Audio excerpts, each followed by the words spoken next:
Pessoal, agradecemos mais uma vez a presença de quem estava, a presença de quem está hoje.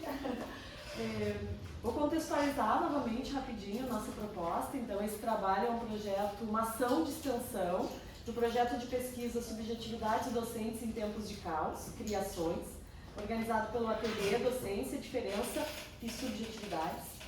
Hoje a gente vai ter, então, vamos conversar com a Roberta, que a Betina vai apresentar depois a Prof. Roberta, que a Prof. Roberta também faz parte do ateliê. Esse semestre que ela não conseguiu estar tão presente no nosso trabalho, mas está aqui, pelo menos hoje, para compartilhar com a gente essa experiência dela que ela teve no Canadá. E nós temos, então, com essa ação, né, a proposta de escutar 4 professoras. Já escutamos uma, a professora Larissa, semana passada, uma prof da educação infantil, trouxe a experiência dela lá no Capão do Leão, com os alunos lá, os pequenininhos. Hoje a Roberta vai trazer uma experiência mais de fora do Brasil, né? Vamos ver o que ela vai nos contar.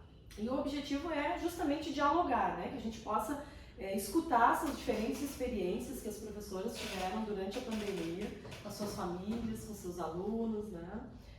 No Brasil e no exterior, compreender o impacto do ensino remoto sobre essas atividades docentes, discutir a ressignificação do nosso trabalho, que a gente teve que pensar todo um outro mecanismo de agir, de ser professor, de atuar com essas pessoas por distanciamento, né, online, virtual, enfim, e como que isso afetou as maneiras da gente se ver professor e ser professor.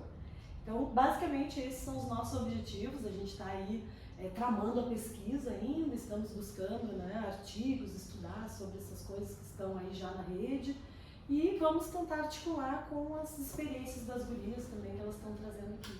Eu vou deixar a palavra então para a Betina, depois a gente passa para a Roberta e a gente depois vai abrindo para discussões. Hoje a dinâmica vai ser um pouquinho diferente do que foi semana passada.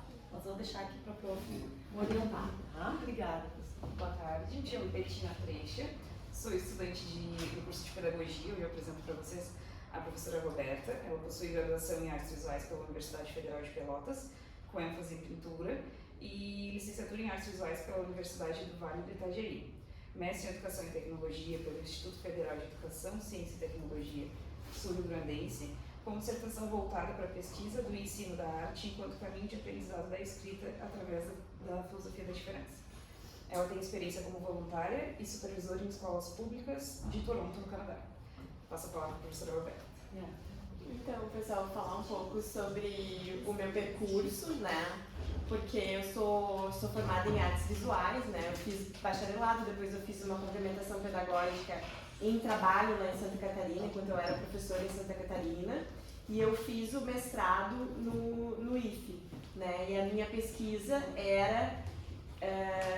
começou porque eu era professora do município de Pelotas, e eu trabalhava numa escola do Dunas, que eu encontrei crianças com muita dificuldade de escrita, às vezes no 5º ano, com escrita espelhada, com dificuldade de escrever o próprio nome.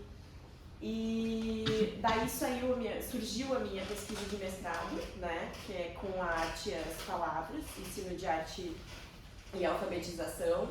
Eu comecei a levar a arte de modos que eu pudesse incentivar a escrita dos alunos. Então a gente costurava palavras, a gente usava tinta nas oficinas de escrita, enfim, havia toda essa interação, né, da arte na parte escrita dos alunos, né.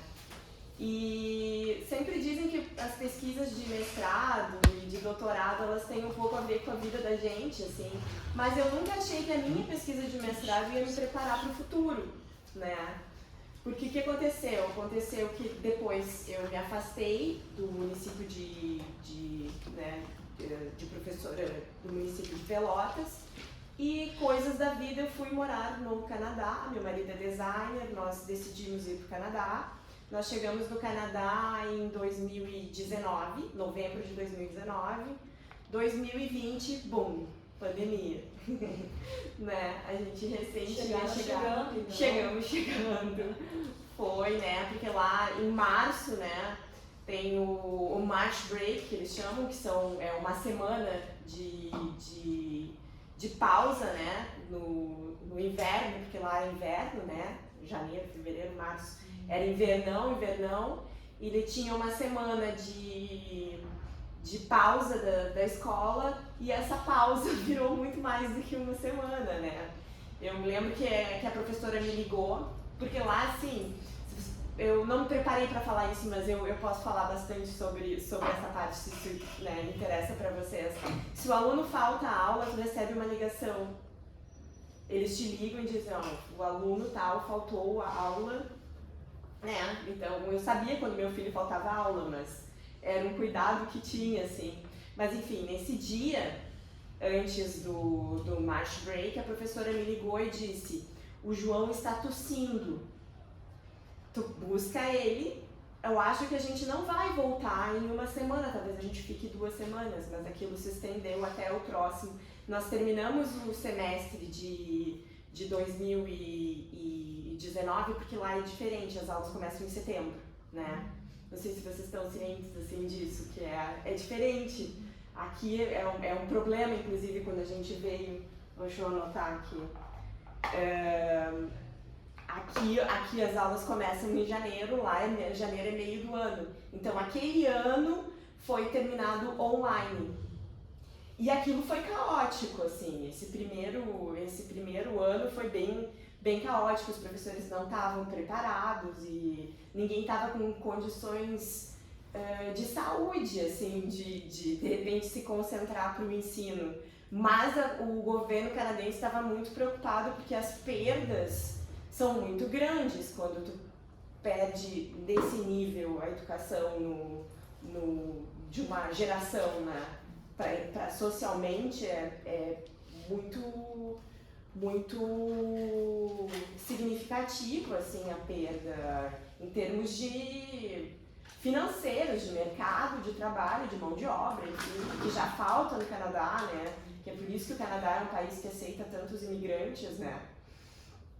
E aí foi que nós terminamos aquele ano online, né? Com aquela situação de tudo trancado, aeroporto trancado e ninguém sabendo muito bem como lidar, né? A gente levava as compras para casa, lavava as compras, né? Lavava pacotinho por pacotinho, né? E ainda tendo que, né? Os professores tendo que lidar com aula, assim. Quando começou em setembro de 2020, aí o governo já teve uma resposta mais apropriada, assim, e os alunos que não tinham computador levavam o computador do governo com a sériezinha para casa. Então o João tinha o computador dele, que o governo emprestou, né? E quem não tinha internet também tinha acesso à internet. Então essa resposta eu achei incrível, assim. E o desafio também foi porque o João entrou no kindergarten em 2019, ele começava a ser alfabetizado em inglês e num outro país, né? E online. Quer dizer, ninguém nunca tinha passado por aquilo, nem os professores tinham passado por aquilo, né? E a gente falava português em casa, né? Então, a gente teve uma sorte muito grande, assim, com a professora, porque a professora usava um método que eu, na minha pesquisa, eu usei muito a Ana May Barbosa. Eu não sei se vocês estão cientes dessa autora, mas a Ana May é uma professora de artes, assim, e ela, junto com a Alice Ferraz, ela fala muito sobre a questão visual da escrita, né? Ela vai falar muito da parte visual da escrita. Então, eu li um livro da Ana May Barbosa, que é a História da Arte no Brasil, e que ela vai falar, né, que as crianças, a parte visual de uma letra, por exemplo, a criança enxerga por blocos, né?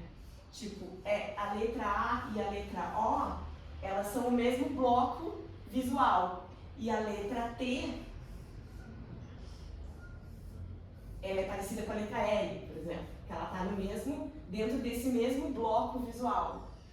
E aí, por coincidência, né, quando o João começou a ser alfabetizado em inglês, a professora dele usava exatamente um material que respeitava essa leitura visual de blocos, né? E tá, todo esse material tá aqui dentro, depois eu quero que vocês olhem. Vamos olhar. Pode ser agora? Pode ser sim, claro. E aí ela usou. Né? A gente pode ir. Ou vamos indo por grupo. Esse material da Eva Moore, que é esse material que vocês vão encontrar aqui. Todos com leituras muito simples, mas era exatamente o que a Ana Ney estava falando, né? Respeitava essa diferenciação das letras. O que acontece no inglês, né? Alguém é do curso de inglês? Não? Assim, o inglês ele é muito difícil de aprender porque as letras não se comportam que nem o português. O A sempre vai ter som de A, mas o A na verdade, né? Letter A, em Apple, ela faz Apple. Mas, por exemplo, em 8, ela tem o som de A. Fazer o som aqui. Então, o que acontece no Canadá é que as crianças aprendem por memorização, porque o inglês é uma mistura de várias línguas. Então, tem origem latina, tem origem árabe, é uma mistura de... Então, não existe uma regra que nem para nós. O A sempre vai ter som de A, né? As vogais sempre vão ter o mesmo comportamento. E aí o que eu fiz com o João, que não foi uma coisa que a escola, não estava no currículo, eu usava esse cardzinho aqui com ele. Isso aqui eu acho que funciona para português também. E eu consegui ver ele sendo alfabetizado. Porque eu dizia, letter A makes the sound A. E aí eu ia, todos os dias eu fazia isso com ele, gente. B. E ele repetia. E foi assim que ele foi alfabetizado, que eu acredito que acelerou assim, a alfabetização. Tanto que ele ainda lê, né? Já faz 2 anos que nós voltamos no Canadá. Ele ainda lê em inglês. E a alfabetização dele em português não foi tão difícil também. O E também, né? Letter E. Também faz, às vezes, por exemplo, elephant.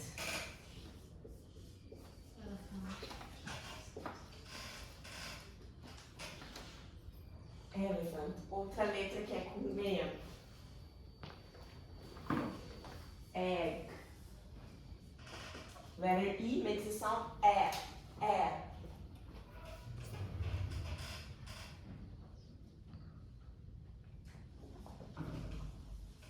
O nome.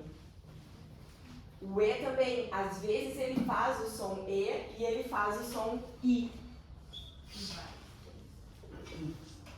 Like in deer. Ele tem comportamentos diferentes, que são as longs e as short vowels. E as letras todas também.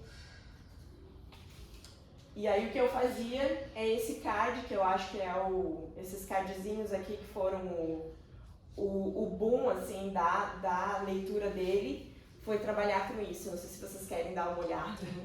É muito simples de fazer.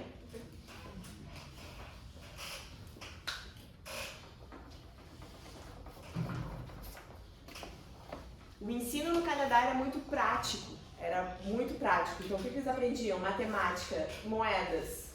Eles estudavam as moedas. E esse daqui também é um material que eu acho interessante, porque tanto a aprendizagem da escrita quanto a matemática, eles eram todos muito visuais. Então, o João já no kindergarten já fazia gráfico de pizza, ele já fazia gráficos. de uma forma muito natural, muito prática. Por exemplo, eu me lembro no kindergarten dele fazer uma pesquisa que ele tinha que ligar para os parentes e perguntar quem gostava de geleia de maçã, quem gostava de chocolate, e ele fazendo mesmo essa pesquisa, né? Seria a nossa educação infantil aqui, Roberta. Kindergarten seria educação infantil. Até os 6 anos dele. Até os 6 anos. Ou com 6 ele já está no primeiro ano. Com 6 anos... Aqui é dos 5, né? No pré, D5. Com 6 já está no primeiro Depende ano. de quando nasce, é a mesma coisa. Ah, tá. É a mesma coisa. Depende de quando nasce. O que eles chamam depois? Oi? O que eles chamam depois? Quando Aí a nossa é first fundamental. grade, elemental. Elemental e middle. Elemental e middle school. É. E o que tem lá também, que eu acho que é uma coisa que seria muito legal de ser adotada, é que tem os parent rooms. Então, a criança antes dos 4 anos, antes dos 4 anos, o ensino não é obrigatório.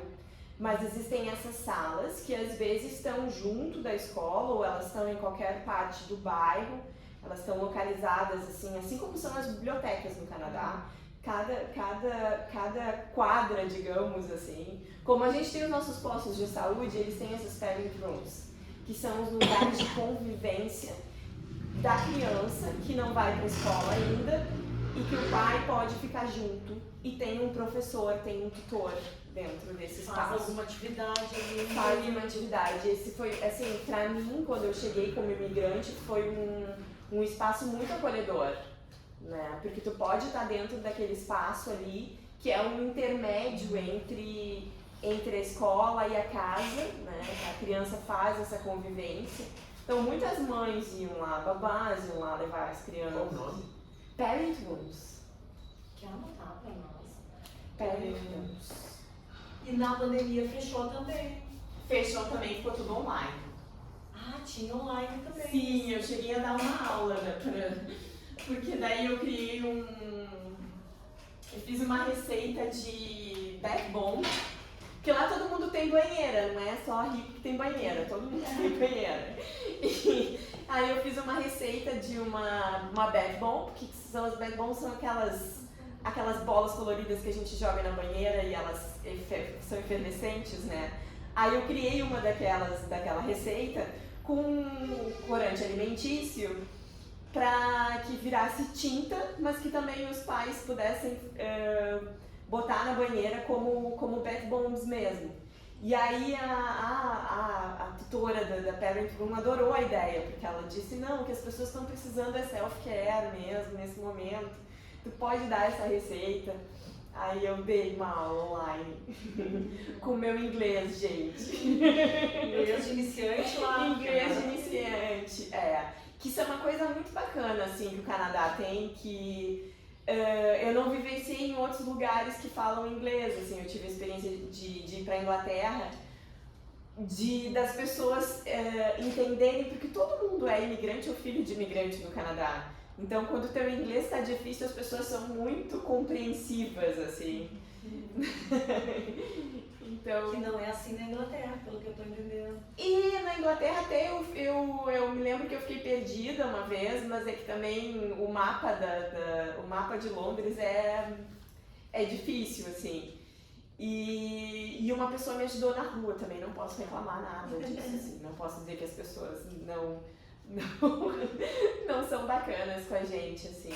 Mas no Canadá é outra coisa, assim, é diferente, assim, é um acolhimento a mais, assim, é uma preocupação a mais, tanto que a Bárbara, que se tornou uma amiga, que ela trabalhava nessa Parent Room, a gente se comunica até hoje, né, a gente se fala assim, nós viramos amigas mesmo. Né? Ela acolheu o João, porque quando o João foi pro Canadá, ele tá com 9 anos, né? Ele foi com 6. Ele teve uma regressão, assim, ele se jogava no chão, E aí depois a gente começou a ver esse comportamento com outras crianças também, né? Essa coisa de não se expressar com a fala, então ele se jogava no chão, para ele era tudo diferente, né? Quando chega num país novo se chama choque cultural, né?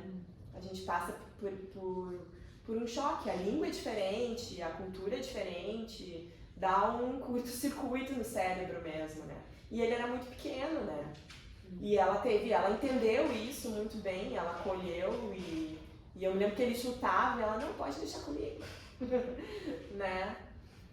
E tinha esse espaço, esse espaço, né, promovido pelo governo para ter essa interação, né, minha como mãe com outras mães, né? Isso durante a pandemia ainda. Isso antes da pandemia. Depois da pandemia continuou online.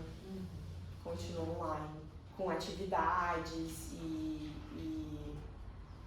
e aí eu trabalhei na escola, né, gente? Eu comecei trabalhando, que foi o que me disseram, para trabalhar numa escola no Canadá, porque lá o sistema é diferente, o sistema público é diferente. Quem te contrata é o diretor da escola. Então, um jeito que tem de tu ser conhecido na escola é tu começar a fazer trabalho voluntário. Eu comecei fazendo trabalho voluntário na escola. Só que foi um espaço muito curto de tempo, assim. E depois da pandemia, eu consegui um emprego, eu estava trabalhando lá como supervisor. Consegui graças ao trabalho voluntário, né? Não sei se alguém tem interesse em morar no Canadá, ser professor, não é tão difícil. Só tem que ter um 7 no IELTS Academic, que é facinho.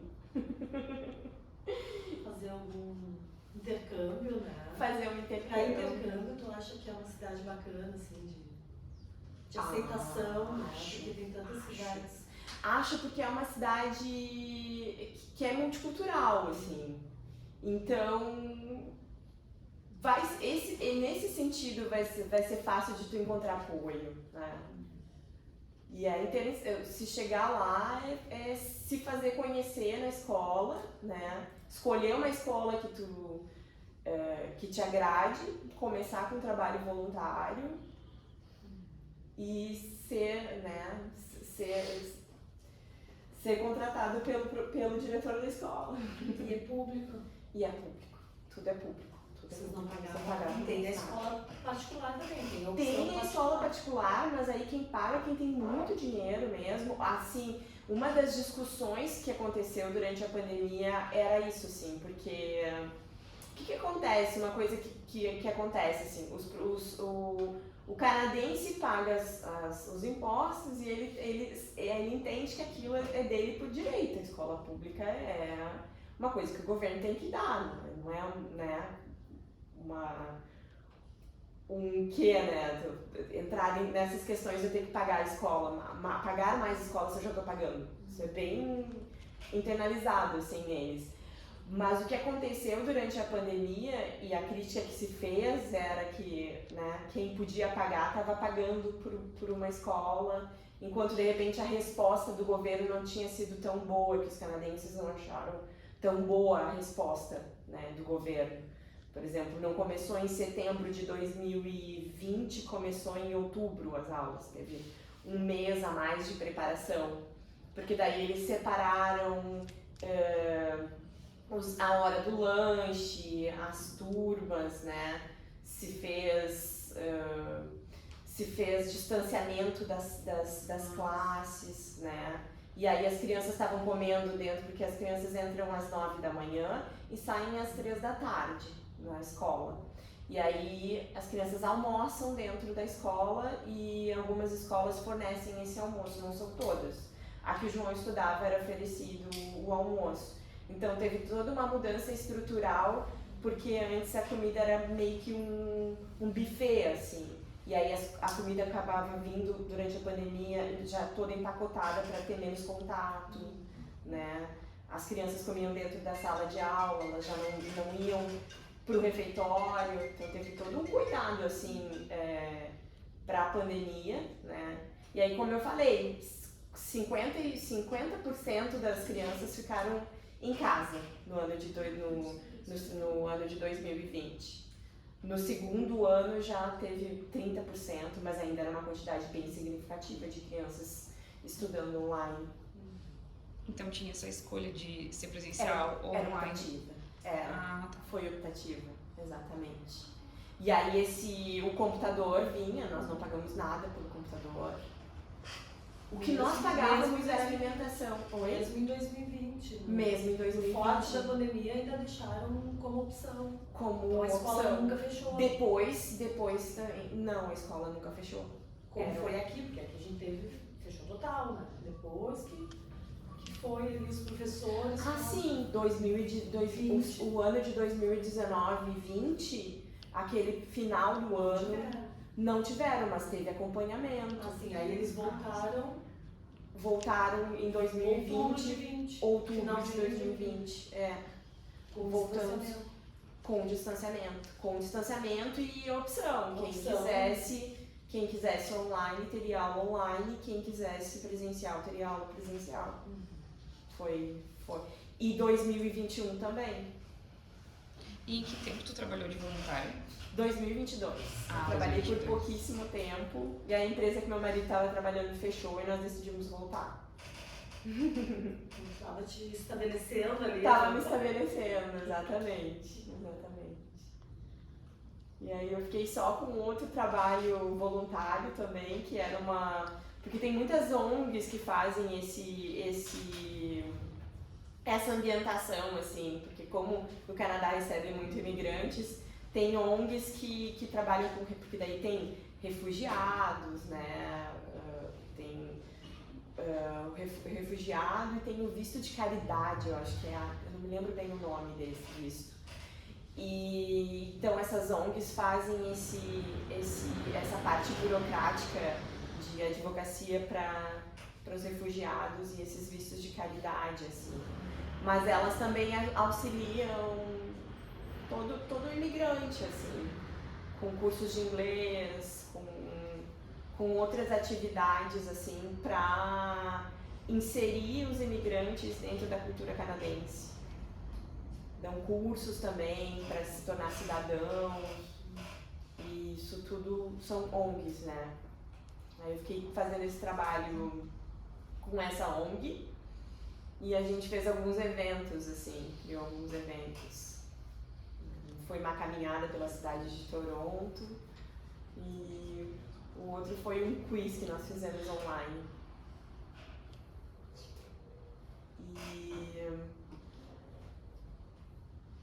E é isso, gente. Se vocês têm vontade de ir para o Canadá, é um sistema público que funciona, que é para todos, e que eu acho que é o diferencial, assim, do país, é o sistema educacional público gratuito para todos, porque está todo mundo ali dentro. Então, eu acho que o Canadá ser um país que é conhecido, assim, por ser o país que é muito da educação. E a outra coisa que eu ia comentar era isso, os professores faziam greve também, tá? As pessoas não é que todo mundo estivesse feliz, a gente que chega lá fica super feliz com o sistema público funcionando daquela forma para todo mundo, né? Entregando uma qualidade homogênea, né? Porque aqui no Brasil a gente tem escolas públicas boas, mas não são todas, não é uma coisa. E existe no Canadá um respeito com o professor, até quando o professor faz greve, sabe? Porque quando tinha greve dos professores, os pais, via várias casas, assim, nós apoiamos os professores, né? Então, até na greve, né, as justificativas dos professores, tem muita criança em sala de aula, tem toda essa questão, assim, era muito apoiada pela comunidade, assim, né? As respostas também, tu falou da família, assim, né? Sempre a professora me dava um feedback no mesmo dia, o João foi assim, em aula hoje, ele fez amiguinhos ou ele não fez. Tem muito uma preocupação no Canadá com a independência da criança, né? Então, o João tinha um professor que era o Mr. States, que eu pegava a mochila do João e levava a mochila do João, e ele me dizia, João, tu tem que agradecer a tua mãe que ela tá levando a tua mochila, ela não precisa levar a tua mochila. Ele sempre, todas as vezes que eu ia buscar o João e pegava a mochila, ele dizia isso pro João. Porque tem uma preocupação, as crianças são muito independentes, a gente cria de uma forma mais. A gente latino, assim, né? Cuidado exacerbado. Eles não têm. Deixa meu filho levar pra ti. E assim, ó, frio de menos 40 graus, as crianças vão pra rua brincar na neve, não tem isso. Elas vão 3 vezes pra rua brincar na neve. Então era obrigatório, tem algumas escolas. A gente botou por Exatamente. Lá não tinha isso, porque é o cotidiano. Menos 40 graus é uma terça-feira. Então, a única coisa que era obrigatório era o macacão de neve. As crianças eram obrigadas a vestir o macacão de neve e a bota, né, de neve. E o que acontece quando não tinha? Sempre tinha tinha os achados e perdidos que ninguém pegava mais. Então, se a criança não, por acaso não tinha, ele sempre tinha uma roupa para dar para a criança. Então, uma criança por acaso não veio com a roupa, eles, tá aqui, tu vai botar a roupa de neve e tu vai pra rua. A criança tinha que vivenciar o inverno lá, né? Então, a gente chegava, né?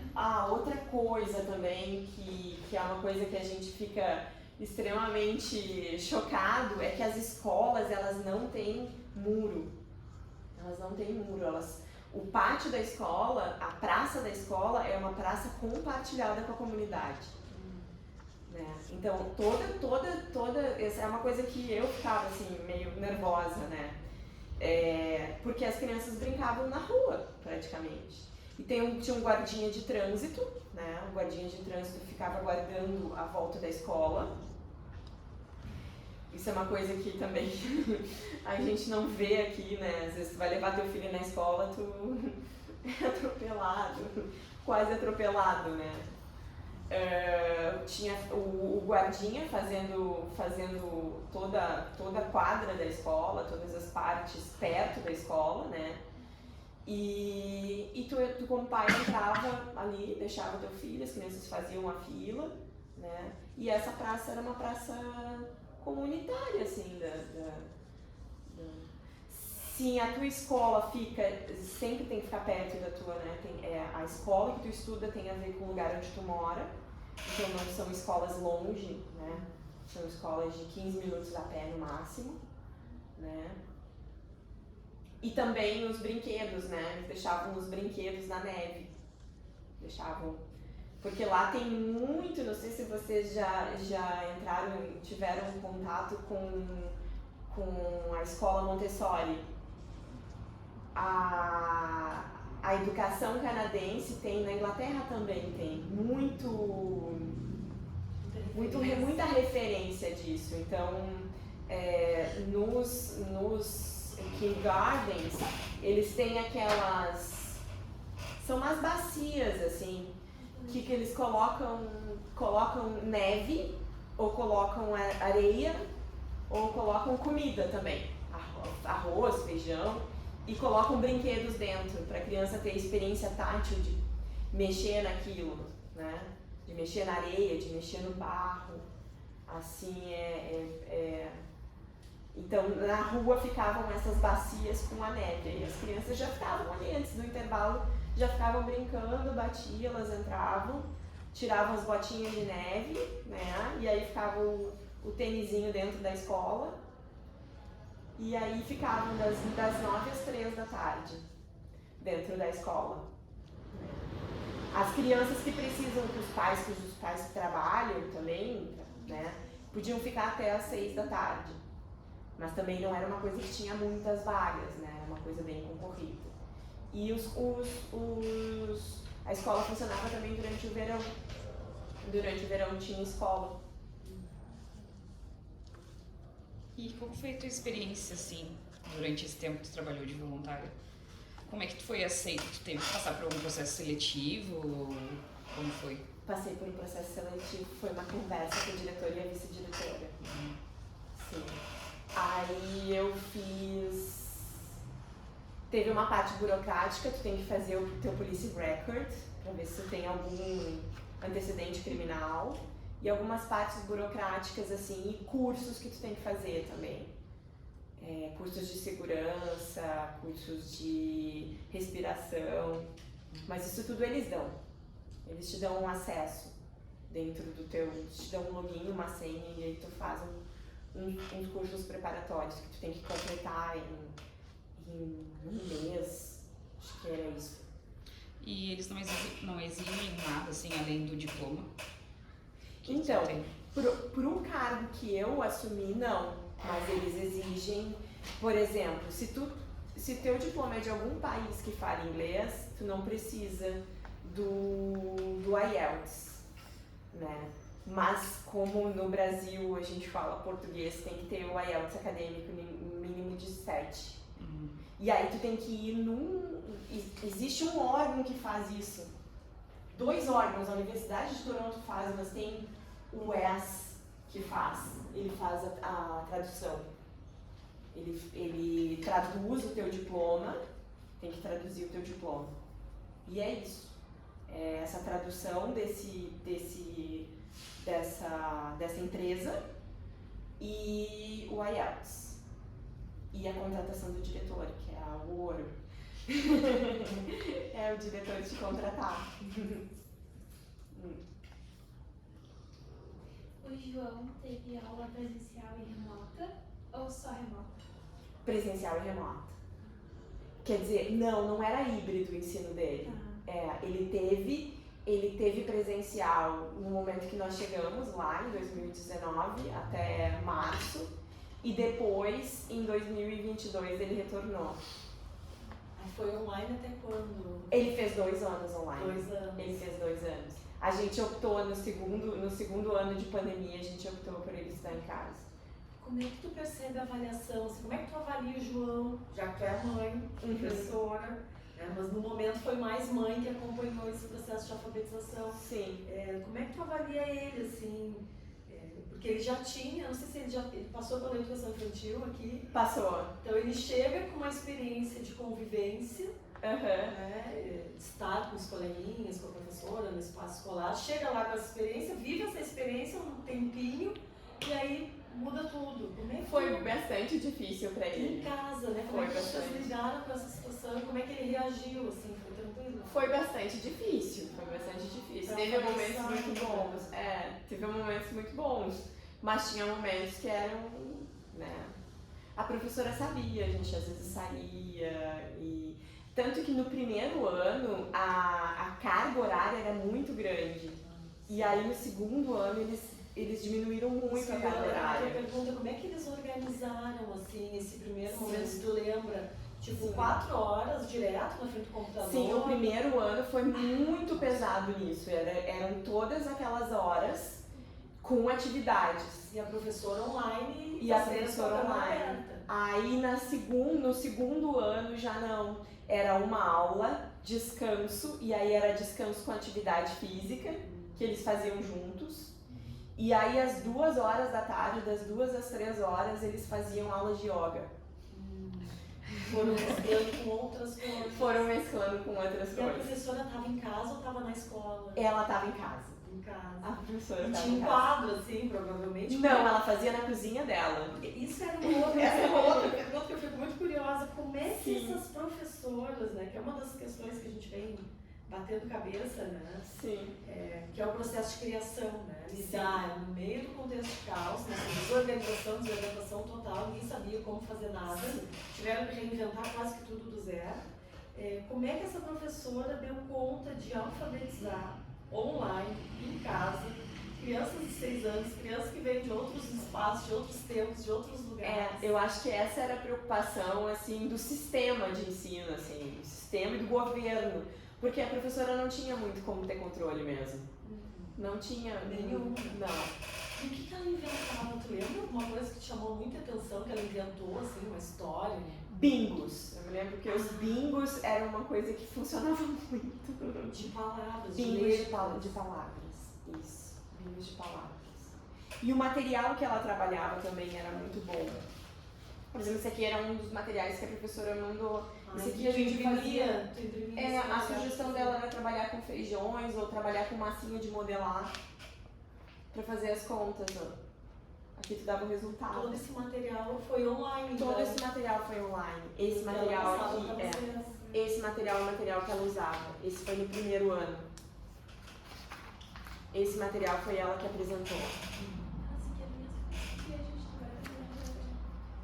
É muito concreto. E se ela precisasse, assim, que ter o material concreto, ou material dourado, por exemplo, Uhum. ábaco, vocês tinham que comprar ou a escola fornecia também esses materiais? E ela não chegou Nunca a pediu usar nada, material assim. dourado. Não, o que fazia era isso, com massinha de modelar ou com... Tinha um sistema também que ela usava, que era o sistema de tu faz uma régua para fazer conta de matemática. Era uma régua que ela mandou imprimir, que o saco dava pulos, né? Não sei se vocês já usaram isso. 2, e aí tu vai fazendo a conta, por exemplo, 3 mais 1, aí tu conta os pulos. Eu me lembro disso, assim, me lembro dessa régua que ele tem até hoje. A prof também dependia muito dos pais. Dependia muito dos Nessa- pais, muito mais do que... E ela dizia, né, não é o mais apropriado e, por exemplo, quando a gente... Ela super entendia, mas acho que a gente teve sorte também com a professora, né? Eu acho que é uma questão de sorte também. Tinha reuniões com os pais Tinha reuniões com os pais, para dar essas orientações, né? sim. No caso, talvez para vocês não foi tão difícil, mas, claro, aqui no Brasil, né, a gente tem casos, e muitos casos, né, que eu acho que não vou falar isso, eu trouxe também, de Uhum. pais que não sabem ler e escrever.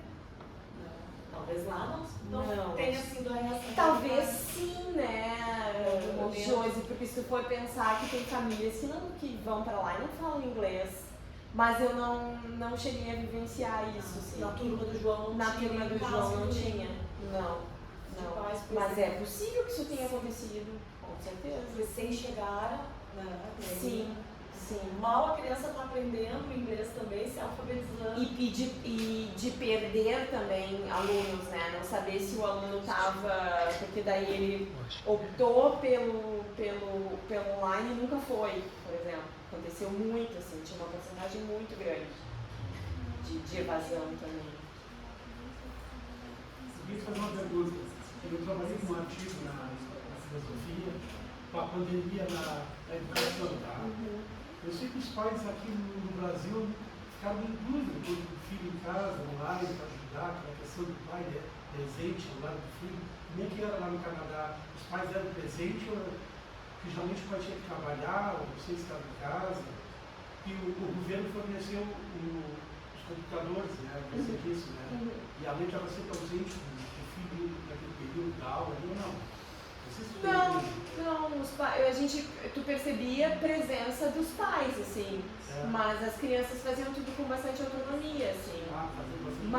Um pouco no início teve mais presença dos pais, mas depois muitas crianças os pais estavam trabalhando, as crianças ficavam do lado, de repente, a gente via os pais, né?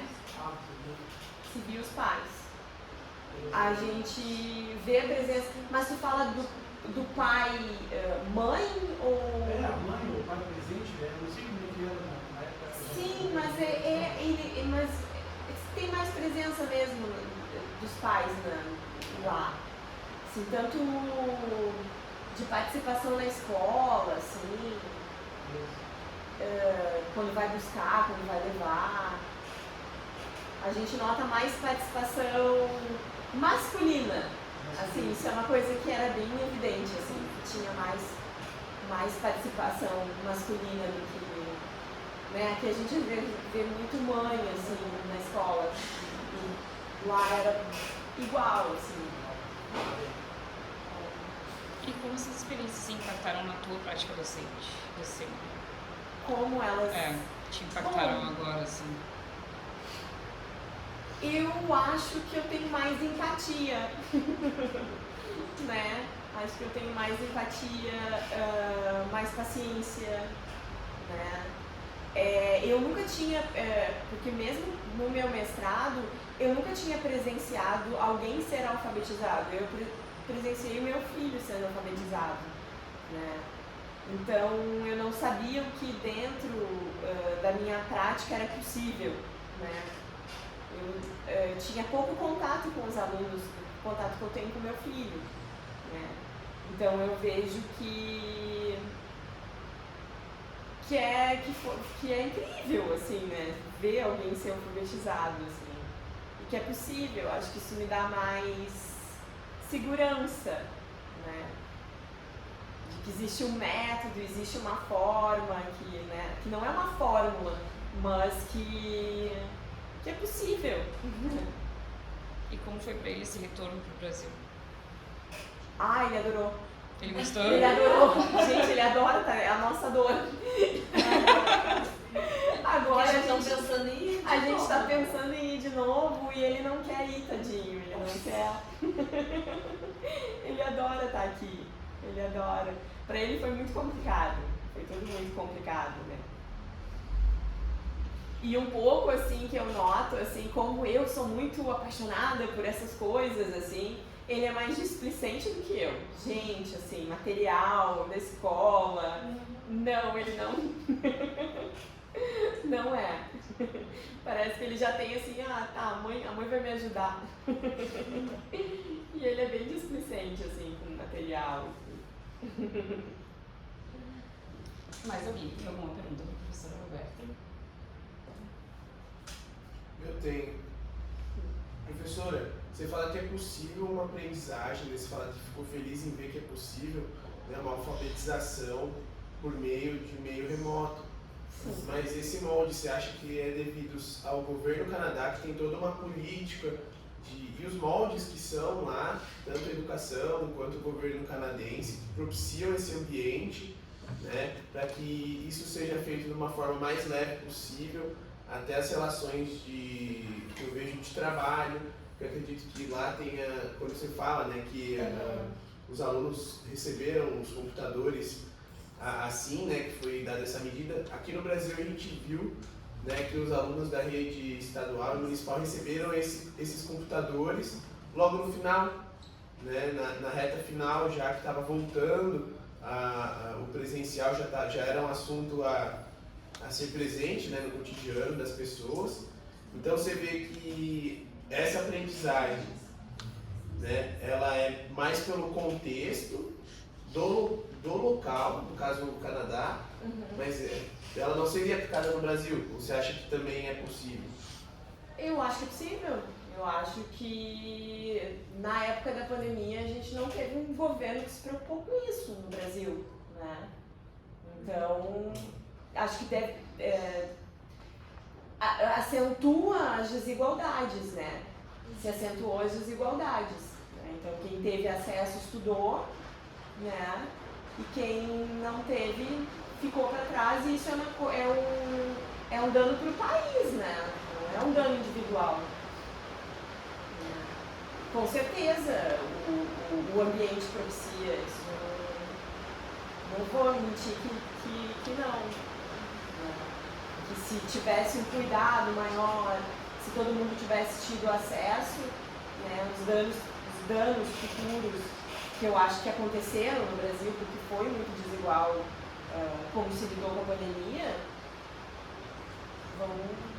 vão aparecer. E essa sua vivência lá, essa escola, ela era numa região socioeconômica de que tipo? Era mais favorecida, era menos favorecida? Como era o entorno dessa escola, né? Assim, o Canadá não tem muita diferença social, assim. Basicamente todo mundo ganha,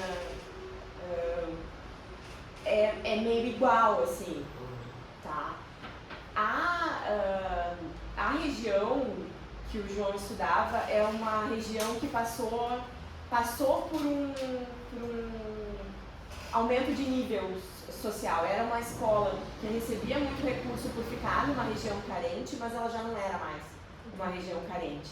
Então, tinha gente de todos os... Lá tem muita demanda para emprego também, né? Tem. Principalmente os empregos que os canadenses não querem fazer, né? Tem bastante demanda. Mas a escola do João era um pouco de tudo, assim. Era para ser uma comunidade carente, mas já não era mais, porque na verdade era um bairro que todo mundo queria morar, porque ele é um bairro que tem tudo, né? Um bairro em ascensão. É um bairro é o tipo de bairro que está em ascensão agora, sabe? É o bairro que tem mercadinho, que tem cafeteria, que tem, sabe? Então é onde quem tem dinheiro quer morar, então é isso que tá. Oi? Tá laranjal aqui, né? É o que está Vai ascensão. acontecendo, assim, ele tá passando por esse processo. Mas aí tinha de todos os níveis, assim. Obrigado. Obrigada. Mais alguém tem alguma pergunta para a professora Roberta? Eu gostaria. A escola é uma escola de educação infantil, é isso? Ou Isso. depois? E tinha alfabetização também na mesma escola? Tinha. Mas a professora que deu aula para ele não era da escola onde ele estava matriculado. Ah, tá, te entendi. Não, que eu gostaria de saber, assim, ó, se houve assim, um público grande, assim, das crianças que conseguiram alcançar, né, assim, a ler, escrever, ou foi como aqui, que aqui foi bem complicado. Foi complicado, Sim, né? não se houve, assim, muito grande de que conseguisse, assim, sabe, alfabetizar e tudo. Eu teria que te dar em dados, eu não sei te dizer, mas a turma do João, todo mundo se alfabetizou. Quantos eram, Roberto? Mais ou menos turma grande? Não eram turmas pequenas, eram turmas menores do que as turmas presenciais. Eram 12. Eles diminuíram as turmas, não eram turmas tão grandes. Para que a professora desse mais atenção. É que, na verdade, a aula online no Brasil é uma piada, né? Porque as crianças recebiam folhas que não conseguiam ler, porque escolas mais da periferia, tipo Getúlio Vargas, esses lugares assim, elas recebiam uma única folha de ofício impressa, uma letra 10, né? Uma fonte 10, onde tinha matemática, ciências, geografia e história, que as crianças não conseguiam nem ler. Então, Sim. além de não estarem aprendendo, não tinha nenhuma orientação, né? Sim, Então não tinha como fazer. ser realmente alfabetizados. Sim. Eu acredito que sim, que eu vi de relatos, porque as pessoas vinham me perguntar também, como é que está sendo feito aí. E eu sei de uma conhecida, acho que do Pelotense, que ela disse que as aulas estavam acontecendo pelo Facebook. A professora estava WhatsApp. no WhatsApp, Facebook. Era só uma entrega de material, tu tinha um dia da semana, que tu ia na escola, buscava o material do teu filho. Eu acho que para esse tipo, para quem passou por isso, ficou a cargo do pai mesmo, né, de alfabetizar. Que não foi o meu caso, assim, eu usava recursos a mais, né. Usava recursos como que eu acredito que foi uma das coisas que ajudou muito o João, assim, que era isso relacionar a letra ao som.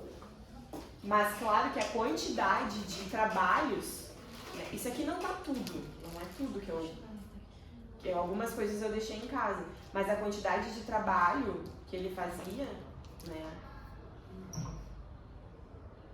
E foi a professora que indicou usar ou foi tu mesmo que adaptou esse material?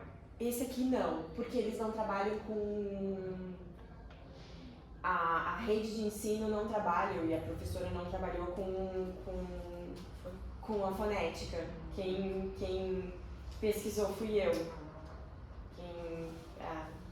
Eu até eu posso botar pra vocês, foi a Jade Alvarez, foi que eu achei no YouTube, e ela explica direitinho como é que ela fez como é que ela faz a alfabetização dos filhos dela.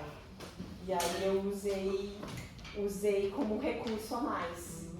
Eu fiquei em dúvida, tipo, se eles usavam o método fonicular. Não, eles usam. Acho que foi no momento que o pessoal estava aqui que eu falei, eles usam a memorização mesmo, a repetição. É por repetição que eles aprendem o inglês. Porque o inglês acontece isso, né? Às vezes o E tem um som que se comporta de uma forma e às vezes não tem muito uma lógica. Então eles batem muito na leitura. né? A criança lê bastante, lê muito. Eles têm um clube de leitura, eles vão na biblioteca, pegam um livro. Mais alguma pergunta, pessoal? Mais alguma coisa que você quer? Não, é só Nós isso. agradecemos. Eu agradeço. Muito obrigada. E nós vamos sortear uns livros agora. Aí, quem Vamos quiser embora, esperar um né? pouquinho. Obrigada,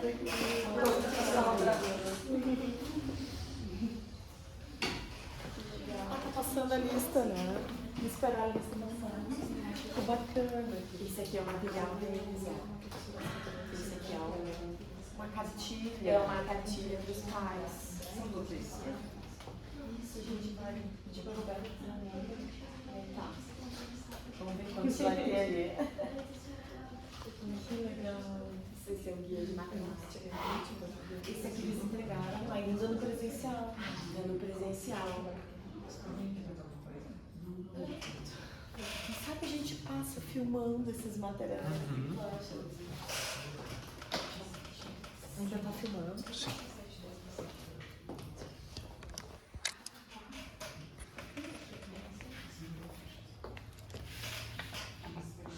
Mais ou menos, né?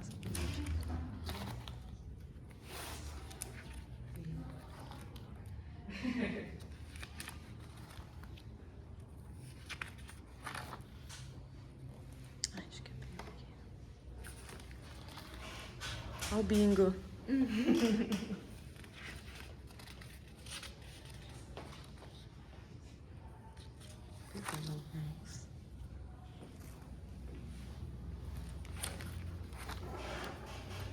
Olha o bingo de novo. Mais bingo. Uhum.